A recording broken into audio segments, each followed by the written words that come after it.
దశరా అంటే దశహర, 10 రకములైన దోషములను తొలగించున్నది అని. చైత్రమాసానికి ఆశ్వయుజ మాసానికి యమదంష్ట్రికలు అని పేరు. మన ఆరోగ్యాన్ని తగలబెట్టేవారు రెండును, చైత్రం ఆశ్వయుజం. ఎందుకని? చైత్రమాసం అంటే వేసంకాలానికి దగ్గర అవుతుంది, ప్రమాదాలు వస్తాయి, రోగాలు వస్తాయి. ఆశ్వయుజ మాసం అంటే వర్షాలు పూర్తయిపోతాయి, కొత్తగా పంటలు వేయాల్సి ఈ టైంలో.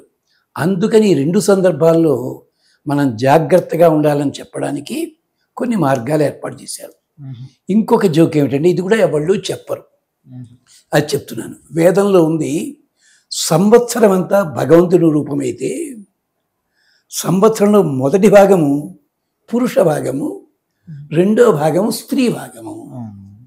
అందుకనే మొదటి భాగంలో చైత్రంలో రాముడిగా వచ్చాడు, రెండో భాగంలో అమ్మవారుగా వచ్చింది.